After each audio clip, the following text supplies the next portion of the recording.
Dan terkait penutupan tempat hiburan ini, berikut ada pernyataan dari pelaksana tugas Gubernur DKI Jakarta Basuki Cahayapurnama dan kita simak bersama.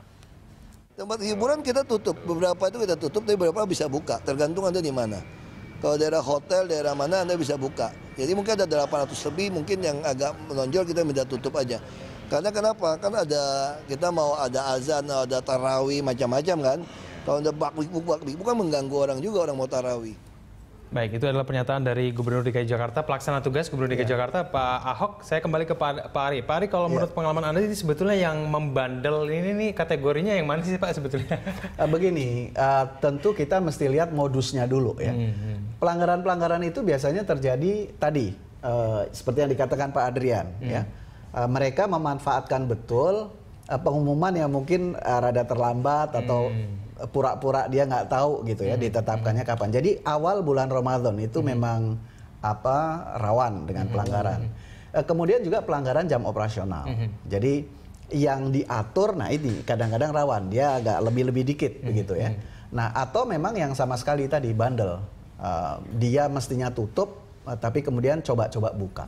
Nah ini tentu saja ya jumlahnya, tapi tadi saya sampaikan datanya juga sudah saya informasikan dan menurun dari tahun ke tahun menurun. Oke, saya ke Pak Adrian. Pak Adrian, ini sebetulnya alasan sepengetahuan Anda ini kenapa sih ini mungkin ada tempat hiburan yang meskipun jumlahnya terus menurun hingga tahun ini tapi terus membandel.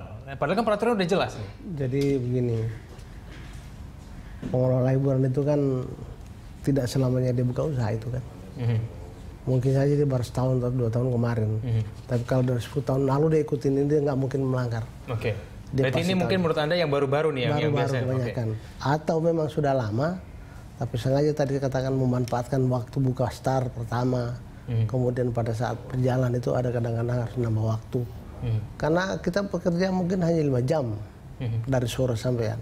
Nah 5 jam ini kalau lihat tamunya banyak kan udah tutup pintu sebelah aja lah. Ya apalagi kalau weekend ya. Jadi ini seperti sekarang ini agak rawan kan. Kalau awal Ramadan itu dimulai weekend, ini weekend ini kan pasarnya banyak. Saya memang direpotin dengan ini, kan dia pas Sabtu kan malam Minggu kan. Saya sudah beritahu teman-teman kita harus terima itu, tidak boleh Yang mengawasi itu bukan hanya petugas, masyarakat. Dan masyarakat itu kalau balik lagi sistem anarki yang pernah dulu terjadi itu susah dilawan. Jadi kerugiannya lebih besar. Nah, tentu ini kan dengan kerjasama dengan aparat dan dinas pariwisata kita akan kontrol terus supaya tidak terjadi orang coba-coba pelanggaran, mencoba-coba untuk ya nambah 1 jam itu kan juga pelanggaran juga kan. Tapi tidak berarti karena dalam kalimatnya itu menjelang sahur. Menjelang sahur, kalau orang sahur jam 3 kan sampai jam 2 boleh nggak apa-apa.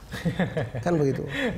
Ya kan ini bicara logika Tapi pada saat itu saya turut membahas karena kita memanfaatkan kata-kata lepas tarawih dan menjelang sahur.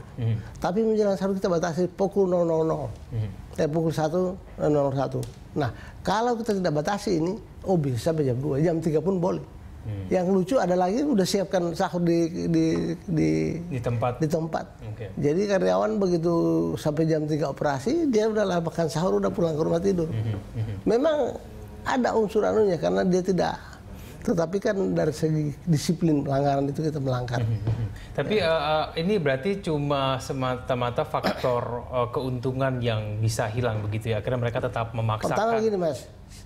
Kalau sambil acuan seperti beberapa daerah, harus tutup semuanya. Dan saya diberi kesempatan buka untuk di hotel dan tempat-tempat tertentu. Bagi saya sudah syukur. Itu adalah mati-matian saya perjuangkan bagaimana karyawan ini tidak terhenti. Kemudian fasilitas Jakarta itu juga tidak tertutup. Karena keuntungannya juga untuk Pemda juga ada. Nah, andai kata tutup semuanya, jadi apa dunia ini? Ini kan kita harus dari jadi apa dunia ini? Ini yang selama ini yang mematuhi aturan itu bagaimana mengakali hilangnya pendapatan selama sebulan itu, Pak? Kita nggak bisa mikirin pendapatan. Kalau mikirin pendapatan pasti bandel. Oke. Bandel, Pak. Oke, kalau kepada Pak Ari, kalau Anda melihat ini sebetulnya berarti memang Pemprov DKI Jakarta perlu membutuhkan peran masyarakat juga ya untuk mengatasi pelanggaran-pelanggaran kecil nih, kayak ngakalin jam tutup, terus tetap nanti itu bagaimana akhirnya Pak Ari?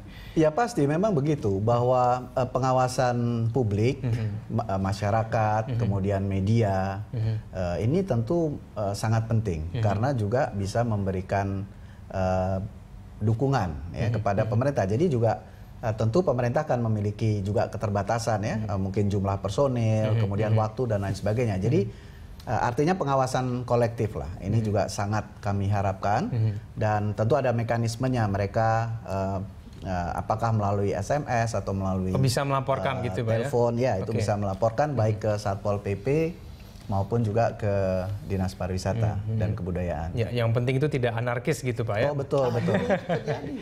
Ya, tapi sebelum ada peraturan. Telepon itu terjadi, ancam-mengancam terjadi itu. Setelah ditetapkan Perda tahun 2004, ini filenya datanya boleh dibuka. Itu alhamdulillah nggak ada peristiwa-peristiwa anarkis selama bulan Ramadan di Jakarta. Oke, Dinas Pemprov DKI Jakarta juga menjamin itu ya Pak? Oh iya, tentu. Oke, kita akan lanjutkan lagi dulu, kita di segmen berikutnya, pemirsa jurnalisnya akan segera kembali.